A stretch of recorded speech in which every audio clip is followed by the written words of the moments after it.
All right, welcome everyone. I'm excited to see you all here.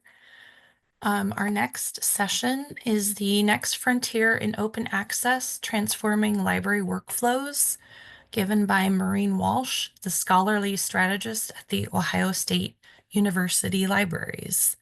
I'll remind everyone that you can turn on closed captioning by clicking on the CC button at the bottom of your screen.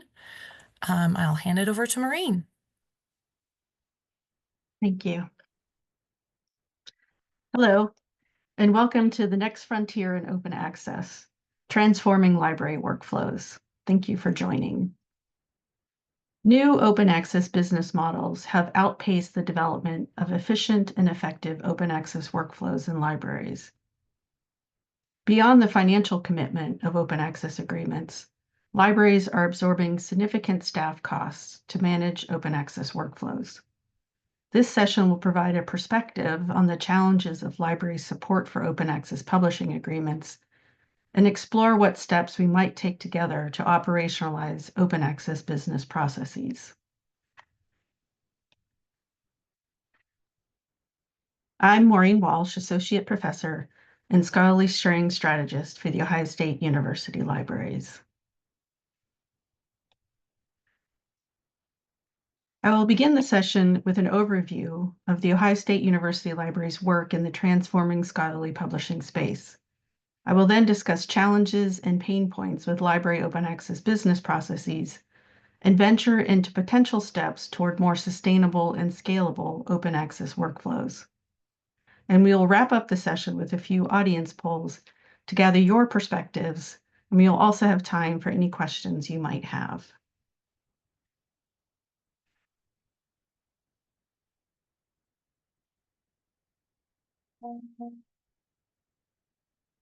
The Ohio State University Libraries supports the teaching, learning, research, and service of The Ohio State University, a public doctoral granting research institution with nearly 67,000 students and $1.58 billion in research and development expenditures.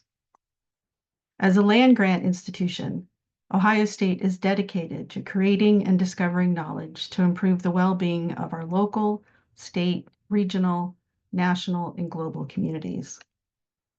To support Ohio State's mission, University Libraries advances programs and initiatives to make the research, scholarship, and creative expression of Ohio State faculty, staff, and students openly available.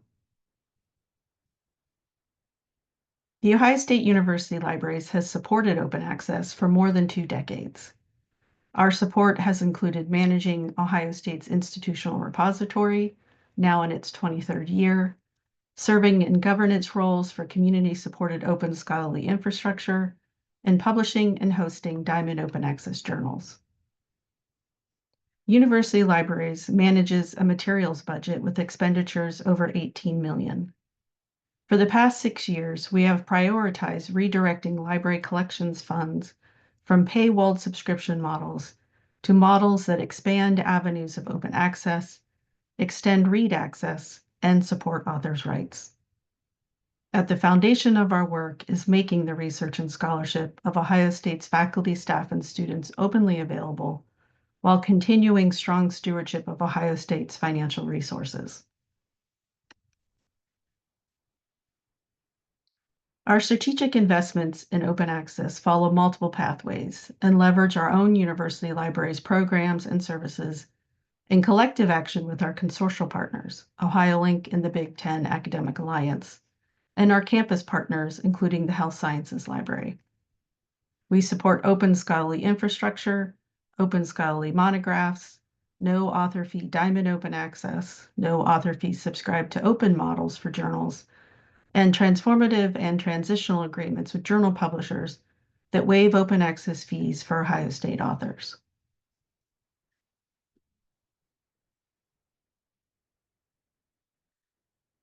We currently have 14 agreements with publishers that can waive open access fees for Ohio State corresponding authors.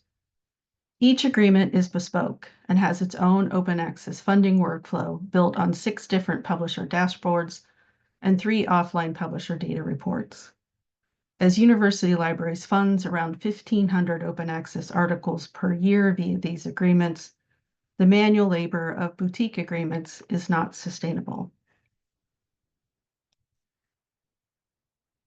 University Libraries participates in 5 of our Read and Publish agreements as a member of OhioLink, Ohio's statewide library consortium, and 2 as a member of the Big Ten Academic Alliance. Of our 14 agreements, 3, our cost-neutral OhioLink agreements with Elsevier, Springer, and Wiley, have annual capped fee-free open access publishing allocations. The Elsevier limit increases over the 4 years of the agreement from a relatively low cap last year in 2024 to a higher cap in 2027 in line with average publishing activity. The Springer cap aligns with historical publishing trends with an additional amount added and increases each year of the 3-year agreement. The Wiley cap is based on a 3-year average of the publishing data of OhioLink corresponding authors in Wiley's journals. With 62% of the calendar year remaining, we currently have 58% of the Elsevier article allocation remaining. Springer has 54% remaining, and Wiley has 56% remaining. Ohio State is tracking to expend our allocations with each of these agreements prior to the end of this calendar year. As cost-neutral agreements, meaning the consortium, including university libraries, is not paying more for the addition of publishing benefits to our ongoing subscription spend, the capped agreements is where we are with the funding consortium members have available. University libraries is not locally supplementing our allocation. Depending on the stakeholder, capped agreements can be viewed in different ways. From a back office perspective, allocations need to be tracked and monitored by consortia and library approvers and by the publishers for their author workflows and agreement dashboards. When caps are reached, the agreement needs to be turned off in author workflows and in library dashboards. From a library perspective, the status of remaining allocations and their expenditures need to be communicated to their respective campuses. The 3 OhioLink capped agreements use 3 publisher dashboards with different processes and workflows for approving funding requests, tracking agreement usage at the approver group level and the consortium level, and back office functions for turning off agreements when caps are reached, if they are. From an institution perspective, is there a bigger picture at play? Do capped agreements create opportunities for the library to have funding conversations on campuses? From an author's perspective, what happens when caps are reached? What options do they have? In 2024, Ohio State reached our calendar fee-free OA article allocation limits with all 3 publishers. With our capped agreements, we track the uptake and begin campus-wide and library communications as to the status of our allocations at around 30% remaining if we are projecting we will reach the limit prior to the end of the calendar year.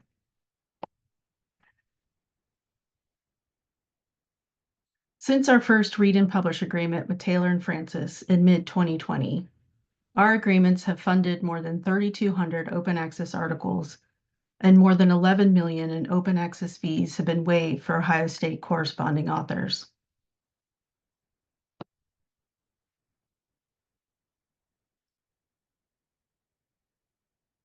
Looking across 5 years, the APC's waive for Ohio State corresponding authors has substantially increased as new agreements were added and cost avoidance continues to grow.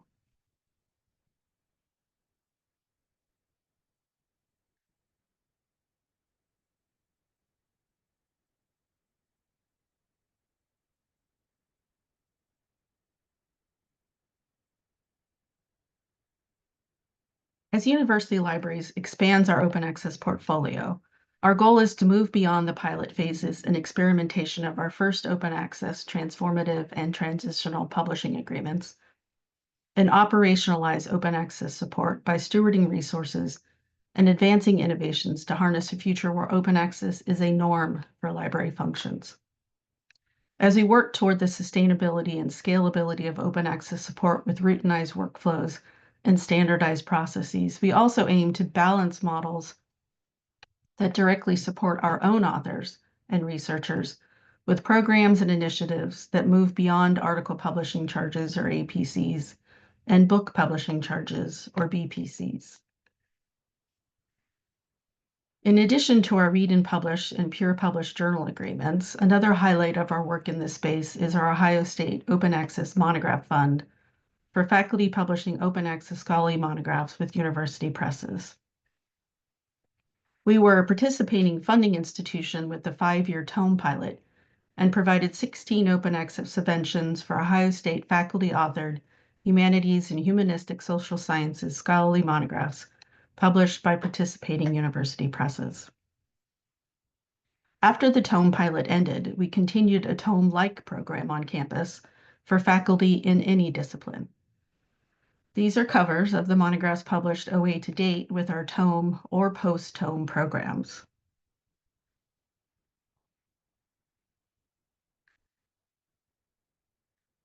In addition to our Ohio State Open Access Monograph Initiative, university libraries also collectively invest in community-supported open access monograph initiatives and programs that do not rely on author-side payments or BPCs, with a growing number of publishers. And in addition to our agreements with journal publishers that cover author fees for open access, we also support journal publishers that do not charge author fees for open access. Our support includes Diamond Open Access and Subscribe to Open programs, both which eschew author fees, and open scholarly infrastructure that underpins no author fee OA publishing. A few examples of each are listed here.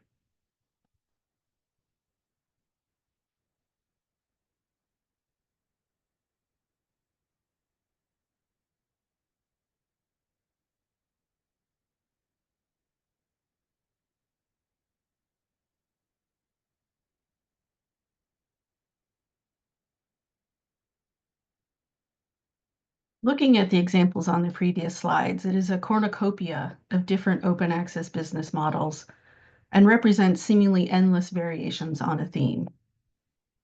In the current landscape, open access business models continue to expand without standards to support the efficient and effective management of open access business processes.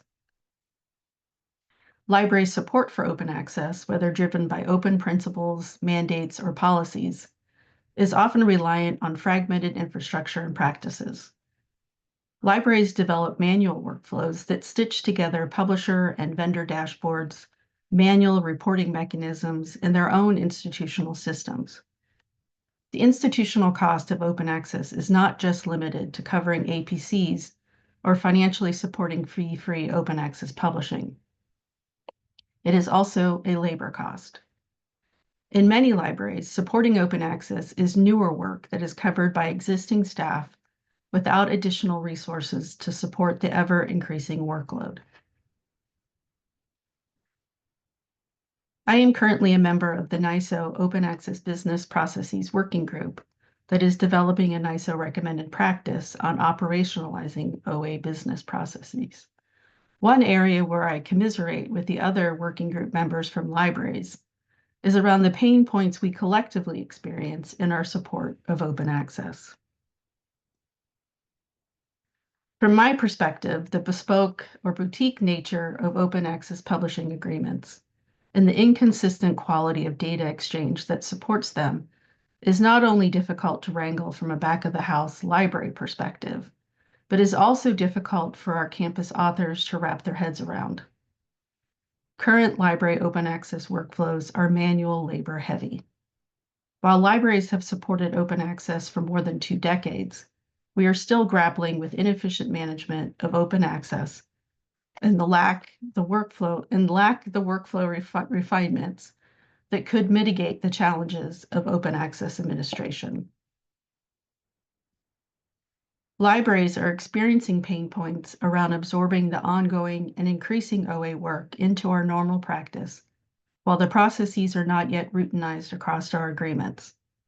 And the lack of standards across publishers, agreements, data providers, and our own library workflows is hampering the scalability and sustainability of our OA support.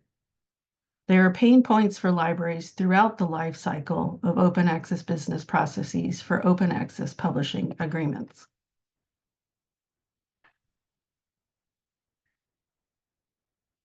In the planning stages for open access publishing agreements, pain points can include the difficulty of gathering historical publishing data and campus APC spend, the variability in how publishers have modeled their open access offerings, the sometimes wide gap in publishing output across members of consortia, and the vagaries of negotiations.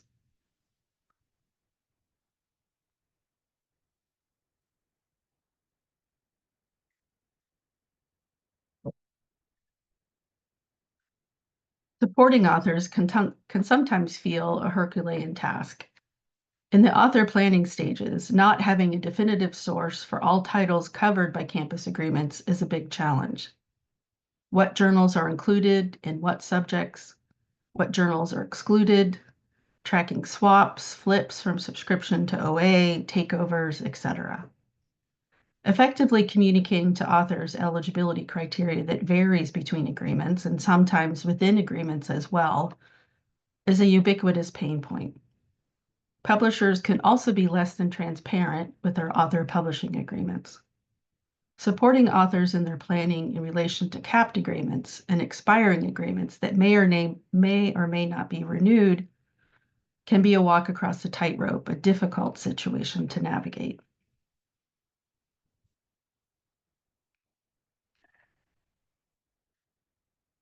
Library OA workflows, author OA workflows, and publisher OA workflows are different access and entry points of OA business processes.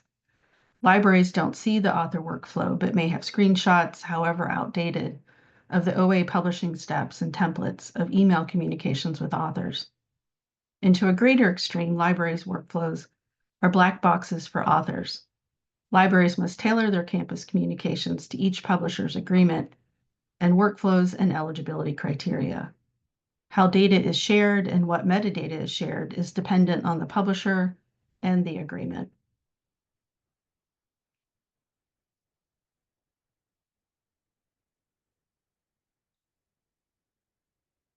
Approving OA funding requests is a time-intensive process, often due to the challenge of verifying author affiliation. Many libraries don't have a reliably available way to look up their authors. ORCIDs, if they exist, may be outdated or may be private. Authors might be using non-institutional emails. Author affiliation for publication purposes may not represent their current affiliation. Data can change between submission and acceptance, affecting eligibility, not just changes with responsible authors and affiliation, but changes in publication type as well.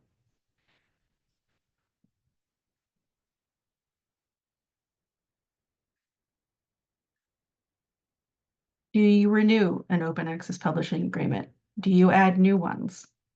Did the agreement meet your goals? What was your return on investment? What was the impact for your authors and campus? Data insufficiencies can affect your ability to answer these questions. Do you have all the data on all of your publishing output with a publisher, or just what went through your agreement? Do you have the opt-ins, the opt-outs, the withdrawals and rejections? Do you know the true cost of publishing? Do you have usage data for read and metrics for published? If you have data for each agreement, they are likely in as many formats as you have agreements.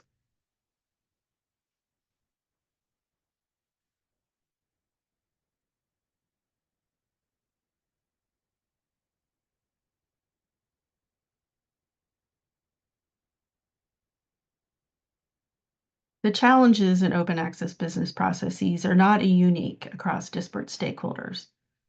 The approaches of stakeholders in response to roadblocks, however, tend toward individually unique solutions, adding to the bespoke burden hampering sustainable and scalable support of open access. Open access publishing agreements, whether they are read and publish and read, or pure publish, certainly have things in common. But on the whole, open access publishing agreements vary in their implementation, author workflows, and eligibility criteria.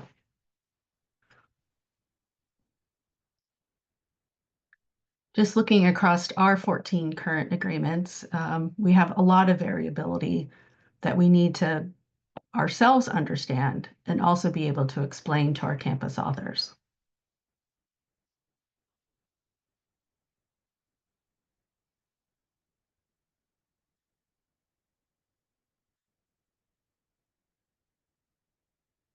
University Libraries has one person that approves most of the OA funding requests, the scholarly sharing strategist, myself, across multiple publisher dashboards and the offline spreadsheets. We currently verify the corresponding author eligibility for our OA funding request using Ohio State's People Search and Workday Orchid and other websites if needed. With our agreements, we are building a clearer understanding of author and publisher workflows, author uptake, and especially eligibility error rates as we work to operationalize our OA business processes. We found with our early agreements that by immersing ourselves in the approval process, we gained a better understanding of the author workflows and could partner with publishers to improve them. Having the data that immersion affords, we can make better projections as we look to renewals, new agreements, considerations around capped allocations, and the improvement of existing agreement processes and workflows. But the manual processes we have in place today won't be sustainable into the future if we continually expand our support for open access publishing and if the number of our agreements increases. And really, they aren't sustainable now with the current status quo. But even with manual approval, it can be difficult to determine if the corresponding author is affiliated with the institution, and depending on the agreement eligibility criteria, affiliated at submission or affiliated at acceptance. Authors not using institutional email addresses, out-of-date or non-existent ORCID affiliation data, in the uneven availability of accurate institution affiliation data to libraries, all contribute to eligibility verification challenges. And although the corresponding author is, at this point, basically the constant data of eligibility for open access agreements, that author role as proxy for funding eligibility is not without its own challenges.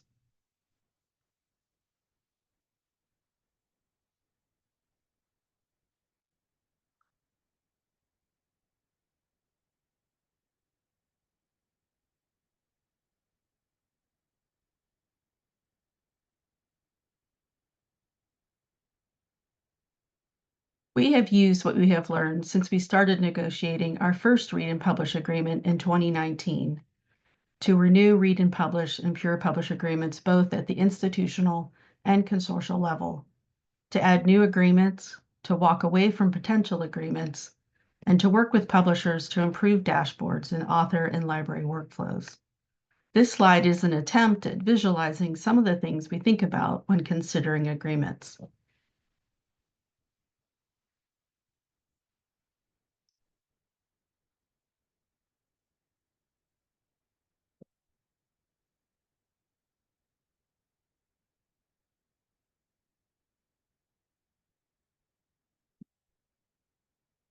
So in the life cycle of open access agreements for libraries, you have your negotiations and your planning around negotiations. You have the phases around implementation and your assessment, and it's continual. As you assess, you're then renegotiating or negotiating anew. You're continually working on the implementation and continually working on gathering data.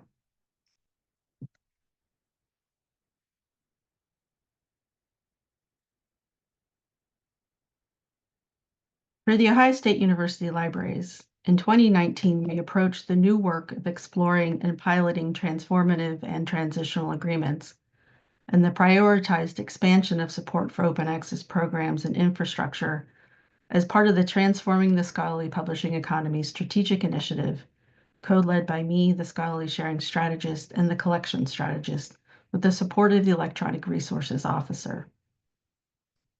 We are in the same library division, but in different program areas: scholarly sharing, collection strategy, and acquisitions and discovery. The new working relationship served a specific purpose, but the ad hoc structure no longer fits the amount of work required. The 6-year initiative ended in December of 2024, and University Libraries has committed to continuing the work, but we are working to operationalize the business of the initiative, transitioning from the strategic to the operational, without additional resources for staffing. So a pain point for us is absorbing the ongoing and increasing open access work into our normal practice while the processes are not yet routinized across our agreements.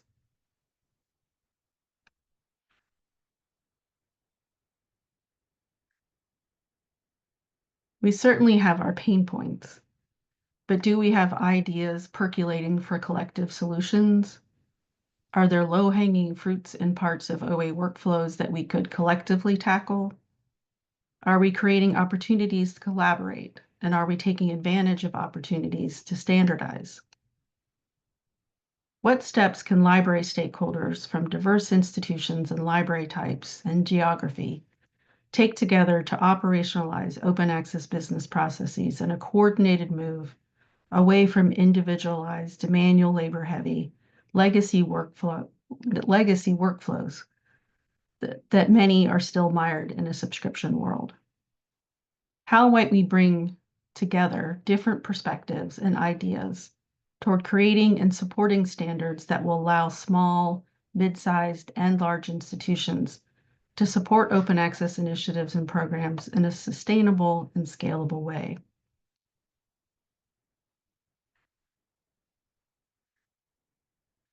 In thinking about the pain points in OA business processes discussed previously, they converge around gaps that suggest diverse stakeholders could come together to address shared concerns and find solutions. So if our gaps are common standards and minimum requirements, data exchange and interoperability, affiliation data and verification tools, communication and transparency, clear expectations of responsibility and accountability, how might we address those gaps?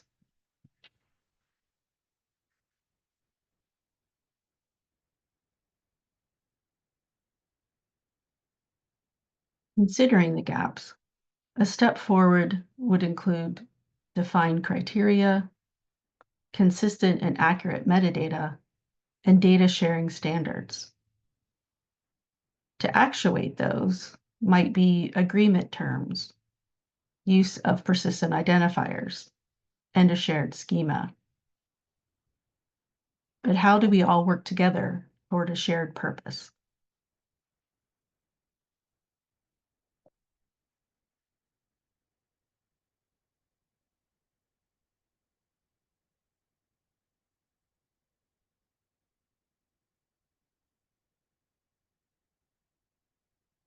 As I mentioned previously, I'm a member of the NISO Open Access Business Processes Working Group that is currently developing a NISO recommended practice on operationalizing OA business processes. I am looking forward to the upcoming public comment period on the forthcoming draft recommended practice document, and I hope that you look out for it in the near future. We'll now move into the audience discussion and question period, and I will switch slide decks so that we can participate in a few Mentimeter poll questions.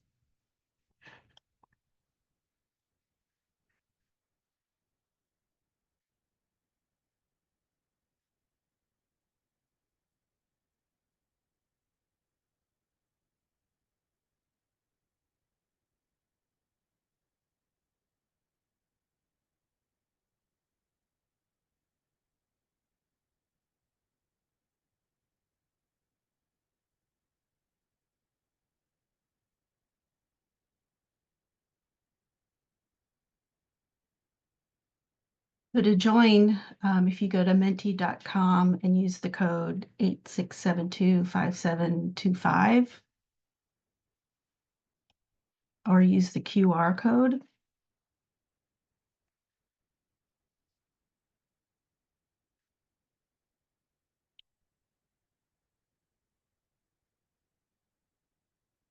Anyone's having any issues, if you could maybe add them to the chat.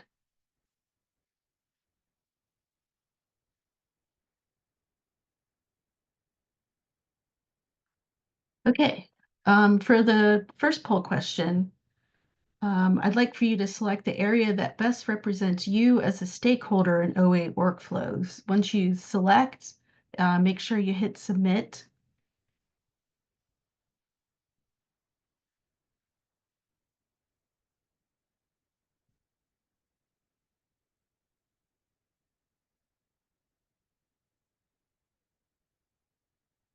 I'll give you a minute or two.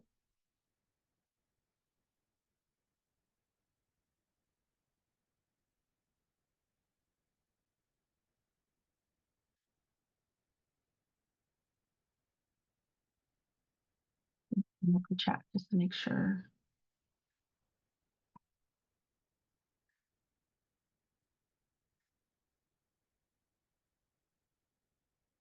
Okay. The majority of those attending live are in libraries. We have 2 publishers, 1 vendor or infrastructure provider, 1 author or researcher, and 2 from an educational institution.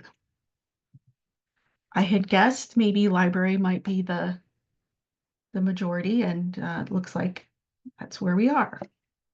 But it's great to see the other audience members as well. I'm going to move to the next slide.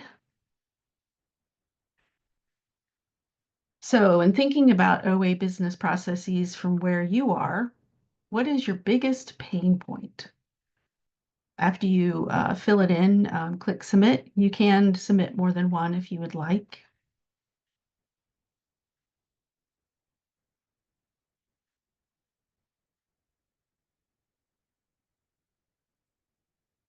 Staffing, yes. As I mentioned, we don't have additional staffing as we're operationalizing the work of our support and open access. Minimal budget, yes. Gaps of OA history and access with institutional knowledge, staffing, coordination among the relevant parties, educating colleagues, discovery, budget, no standardization, cost, communicating, helping authors and researchers, lack of publisher reporting, gathering information efficiently, inconsistent data and manual compilation, outreach, uptake, forgetting to be the corresponding author. These all sound very familiar. Understanding of real financial value of OA agreements, staffing, no consistent data, I think that is.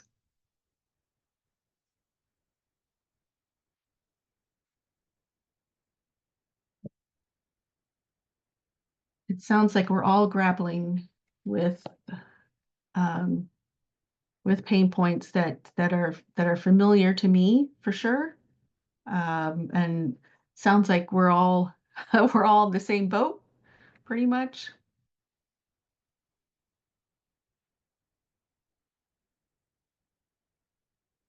I'll give you another minute if you'd like to add some more.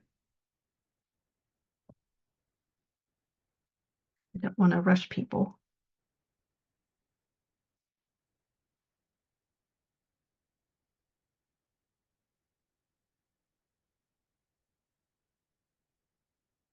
Can't participate with some publishers because our institution's output is low.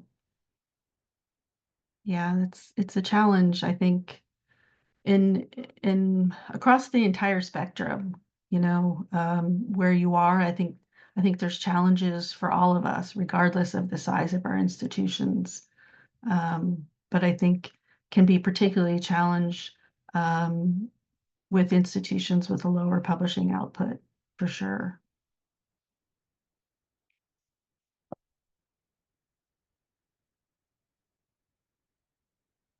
Grant fund reductions, right? And how will that affect publishing as well?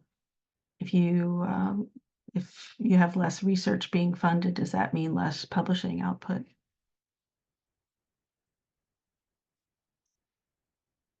Title II changes in responsibility, liability for breaches. Agreements are strengthening commercial publishers, and there's little to no investment in library or scholar-led publishing. We certainly do have,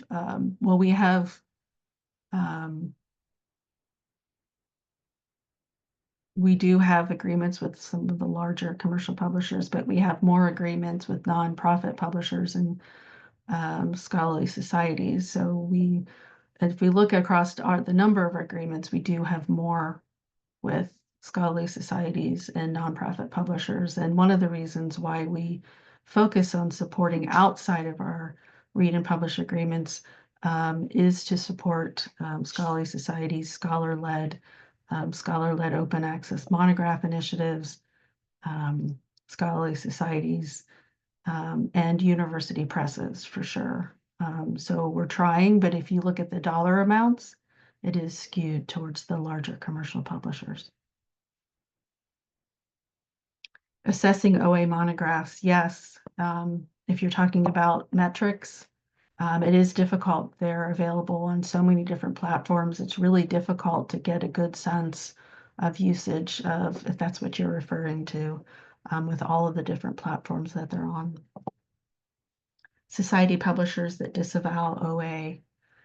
Yeah, I think that could be a challenge with read and publish agreements where in the portfolio of a journal publisher, then some of the society-owned journals may not be participating or may be participating in a different way with read and publish agreements. Well, thank you. This is great. I'm going to move on to the next question. Have you seen improvement in OA workflows over the past few years, or have they become increasingly difficult to manage? If you select hit submit.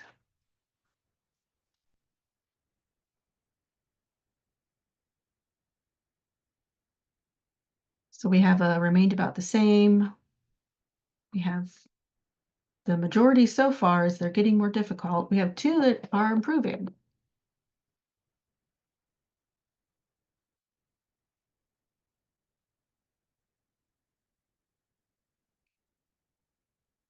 So getting more difficult is still the majority here.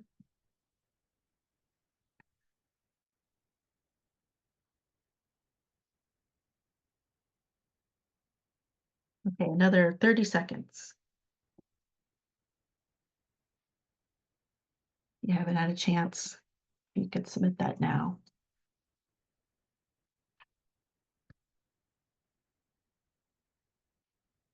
Okay, we're going to move on to the next question. If you could share your innovations or suggestions for improving OA business processes. And while you're thinking about that, if you do have any questions, you can add them to the chat. I don't know if people can come off mute and ask questions, but you can certainly ask any questions in the chat. Karen, can people unmute to ask a question? Or You can also add them to the Q&A, or you can raise your hand and I can unmute you if you'd prefer to speak.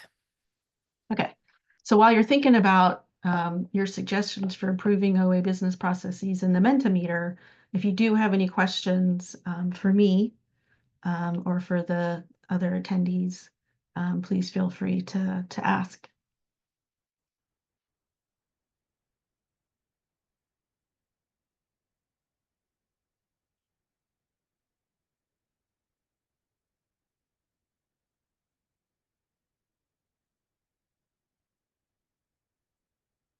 OA switchboard, yes. We do have OA switchboard, but right, that currently doesn't cover all of the publishers for sure. Implementing standardized language, single platform for author verification. Yeah, I mean, depending on the number of agreements you have, you could be in a lot of different dashboards during the day to approve funding requests. Consistent definition guidelines when publishers adopt subscribe to open or read and publish. greater understanding within our own libraries of what these agreements are and why they matter. These are all great suggestions.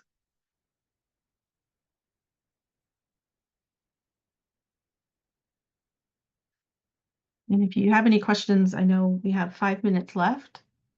So if you have any questions, you can continue to add suggestions, but if you have any questions and you want to make sure you get them to me, you can ask them now.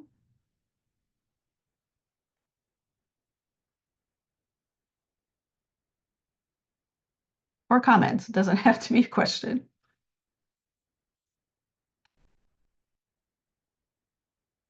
There's a comment that the S2 model is very different from read and publish. Keeping up with what content has met the threshold and how to share that info is challenging. I agree. I find it challenging how to communicate the subscribe to open. I think we have, at least from our side of things, I think we have it down pretty well communicating our read and publish agreements, but communicating subscribe to open has been more difficult, especially, that it's not a given. We support a subscribe to open journal. We just got an email that it didn't make it, so it's closed this year. So that is it's not only a challenge tracking them, like which ones do we actually have, because if we're continuing to subscribe, sometimes they come along for the ride, but how do you really talk with campus about them when they're not a given, when the open access is not a given? Maureen, we have a couple comments and questions in chat. The S2O Yep. model is very different from read and publish. Keeping Yep. up I just I what, just I oh, just answered that one. gotcha. Sorry. Sorry. Okay. Yeah. Um, And and then someone said, I can't wait to see what the NISO group puts together. Me too. We're working on it now. Another question, have you seen a big uptick in requests in the last few months due to changes in grant funding? We're getting you mean in requests? I guess, Wendy, if you could clarify, do you mean re requests for what? Requests for funding? Um, no, I think it's been pretty steady. Um, it's been, oh, no longer have a grant to pay APC. We don't have an open access fund outside of our agreements. So we're burning through our agreement allocations, and we're at really steady uptake of our other agreements. But as we don't have a fund outside of that, I haven't noticed a change. Oh, turning to fund changing corresponding authors. Um, I'd have to look, if year on year, and when we get done with this year, if that's an interesting thing to look at. Has that increased? Right now, it's been pretty steady.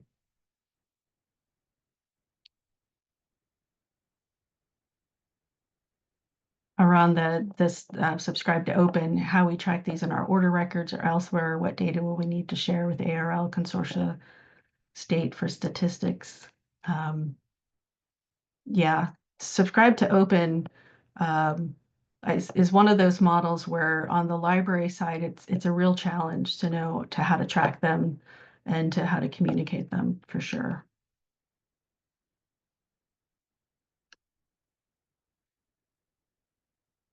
We have 1 minute. Thank you all for participating in the Mentimeter polls. Thank you for joining. If you have any last minute questions, I think I addressed everything in the chat, but if I missed it, it let me looks like know. you've got everything, you covered everything, Maureen. Thank you so much for speaking and sharing your wisdom.